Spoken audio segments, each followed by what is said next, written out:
का जय मसीह की। आप लोगों के बीच में आज हम एक बाइबलीय बाल कहानी को लेके आए हैं। कहा जाता है ना, वचन कहती है परंपरा का भय मानना ही बुद्धि और समझ है। मेरे प्रियो, आज के इस समय हम बाल कहानी बुद्धि शीर्षक में लेके आए हैं। एक बार का कहानी है। कोई शहर में भैंसी को रुलाने का परंपरा था। मेरे बच्चों, उसी शहर में एक परिवार भी रहता था। उस परिवार में पति पत्नी और 2 बच्चे थे। बच्चे अच्छे स्कूल में पढ़ रहे थे। घर परिवार अच्छा से चल रहा था। लेकिन किसी कारणवश, चाहे वो लॉकडाउन का हो चाहे कोई कारण हो, कंपनी से उस आदमी का नौकरी जब छूट गया। जब नौकरी या जॉब छूट जाता ना बच्चों, पापा मम्मी का, आपको मालूम है क्या घटना घटती? घर में आपद विपदें आती, हम लोग का पेरेंट्स चिंतित हो जाते हैं। ये आदमी का भी वैसे हुआ। घर का किराया देना था, क्योंकि वो लोग गांव से ना आए थे। स्कूल का फी पे करना था, और घर में खान पान, डेली का दूध खर्चा, हर एक चीज़ों में इन लोगों को समस्या आ रहा था। और उसी शहर में वो आदमी का जाना पहचाना एक दोस्त भी रहता था मेरे बच्चों। और वो एक आशा लेके वो दोस्त के पास गया। आप और मेरा पास भी जब स्कूल में कॉपी कलम हम लोग भूल के जाते हैं तो हम लोग अपने दोस्त के पास पहुंच जाते हैं ना, मांगने के लिए। ये आदमी भी वैसे हुआ, एक आशा लेके उसके पास में गया और वो अपना दोस्त के पास में जाके सारे अपना कहानी बताता। कैसे उसका जॉब चला गया, अभी वो क्या करेगा उसको सोच नहीं आ रही, वो समझ नहीं पा रहे। ये सारा कहानी बताने के बाद उसका दोस्त बोलता, मेरे पास में पैसा कौड़ी तो कुछ भी नहीं है, लेकिन यदि आपका भाग्य साथ देता तो एक उपाय है मेरे मित्र। वो बोलता है, तब भाग्य साथ देता तो उपाय बोलने से, उपाय का नाम सुनते ही बच्चों वो अंकल का, वो आदमी का माइंड ड्राइवर्ट हो जाता है। वो आदमी के साइड में सुनने लगता है। तो वो कैसे उपाय वो पूछता है। और वो उपाय ऐसे था, उस शहर में पहले से ही एक चली आया हुआ परंपरा था जिसमें भैंसी को रुलाना पड़ता था।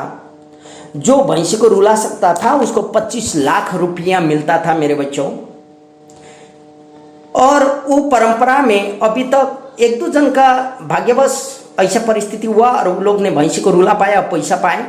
नहीं तो वो पैसा वही सोसाइटी का डेवलपमेंट में प्रयोग में आ जाता था। किसी ने ये रुला नहीं सका था। लेकिन ये आदमी को याद हुआ, सच में भैंसी रुलाने का कहानी तो बहुत कठिन है। और सोच में पड़ गया। ये सोचने लगा, ओहो, पहले मैंने पढ़ा हुआ पंचमित्र का, ये तो पता इस मित्रलाभ का जो कहानी था, उसमें भी तो एक छोटा सा खरगोश एक बड़ा बब्बर शेर को कैसे पछाड़ लेता है अपना बुद्धि के चलते।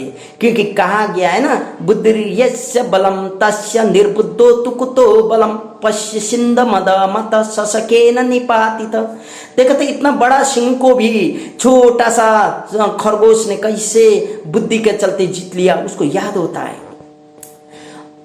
वो बब्बर शेर का कहना था, हर एक दिन, प्रत्येक दिन एक एक जानवर उसके पास आना था उसका आहार के लिए, और ये बब्बर शेर वो आहार को खाता था। वही क्रम में एक दिन खरगोश का समय आता है और खरगोश थोड़ा सा लेट करके पहुंचता है मेरे बच्चों वहाँ।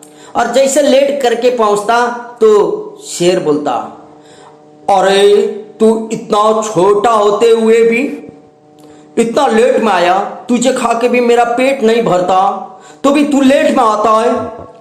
मेरे बच्चों, शेर बहुत गुस्सा में था, लेकिन बुद्धि को प्रयोग करते हुए खरगोश बोलता है, महाराज, इस शहर में हम लोग सोच रहे थे आप अकेले बब्बर शेर हैं, हम लोग राजा हैं, लेकिन दूसरा राजा भी आ गया, दूसरा शेर भी आ गया, जो हमें रास्ता में मिला और हमको खाने के लिए वो खोज रहा था। और जैसे तैसे हम अपना जान को बचाते हुए यहाँ पहुँचे महाराज, इसलिए लेट हो गया, माफ़ी पाऊँ।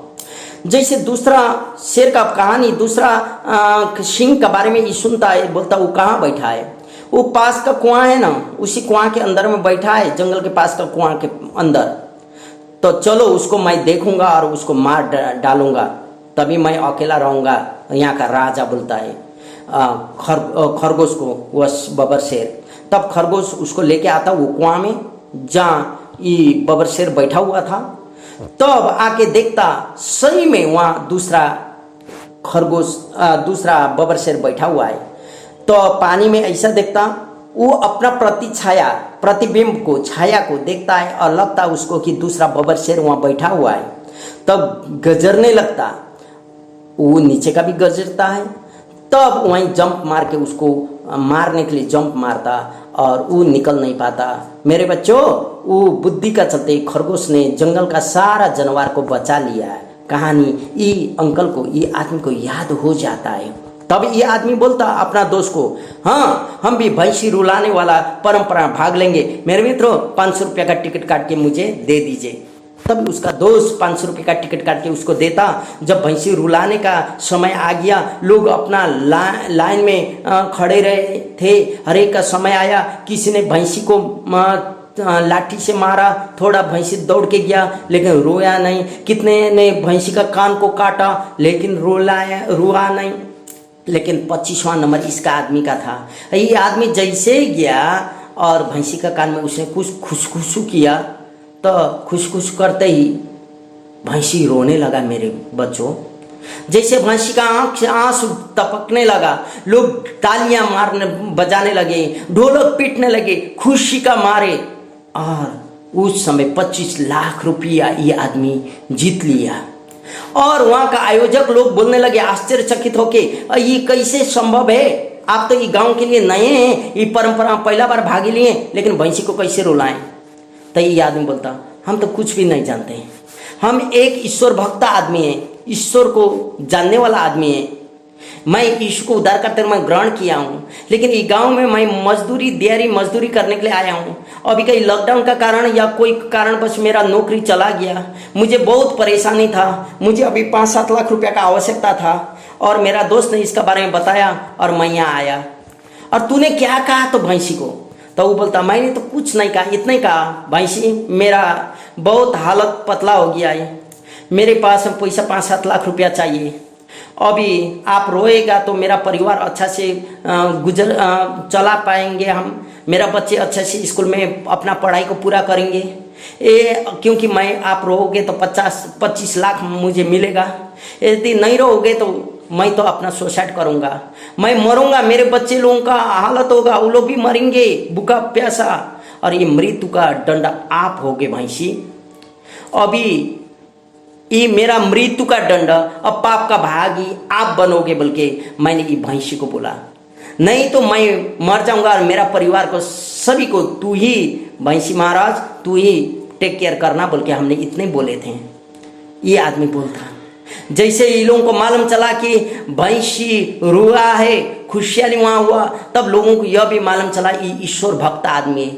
उस शहर में नया था, लेकिन ईश्वर का नाम सुनते ही लोग उसको इज्जत करने लगे, मान करने लगे, सम्मान करने लगे, और ये आदमी का इज्जत वहाँ बढ़ गया और ये आदमी का बच्चे लोग भी अच्छे से पढ़ने लगे। ये आदमी खुश हो गया। मेरे बच्चों, क्यों? क्योंकि ये आदमी जानता था बुद्धि का शुरुआत या समझ यहोवा परमेश्वर ही है। इसलिए आज भी आप पर मुझे बुद्धि चाहिए तो परमेश्वर को पुकारना होगा, बुद्धि आप पर मुझे चाहिए तो ईश्वर को पुकारना होगा। आप पर मैं यदि परेशानी में है तो ईश्वर को पुकारना होगा। कितनी बार हम लोग परेशानी होते हैं, अपना चिंता अपने ऊपर लेते हैं, लोगों को अपना परेशानी को बताने का टाइम हम लोग रो जाते हैं। लेकिन मेरे बच्चों, आज से उसो आपका परेशानी ईश्वर के साथ सौंप दीजिए। ईश्वर आपका परेशानी को चिंता करता है। आपका चाहे कोई भी परेशानी क्यों ना हो, चाहे कोई भी रोग बीमार क्यों ना हो, चाहे कोई भी परिस्थिति में आप क्यों ना हो, ईश्वर आपको साथ देता, आपको कभी नहीं छोड़ेगा, क्योंकि बुद्धि विवेक देने वाला ईश्वर वही है। मेरे बच्चों, आप लोग जब एग्जाम में लिखोगे या कोई भी काम कार्य करोगे, पढ़ाई लिखाई हर एक चीज में ईश्वर के साथ बुद्धि मांगो, और ईश्वर है उसका बुद्धि। जब नीति वचन में बोलता है ना, बुद्धि का शुरुआत परमेश्वर यहोवा का भय है।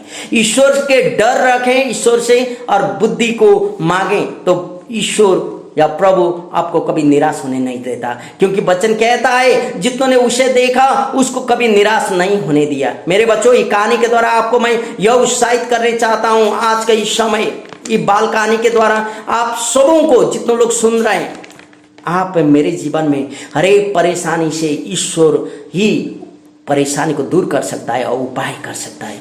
मेरे प्रियो, पवित्र आत्मा के द्वारा, पवित्र आत्मा सामर्थ्य में आप पर मुझे आना होगा। प्रभु आपको आशीष दे। इस छोटा सा बाल कहानी के द्वारा अनुग्रह प्रभु की हो।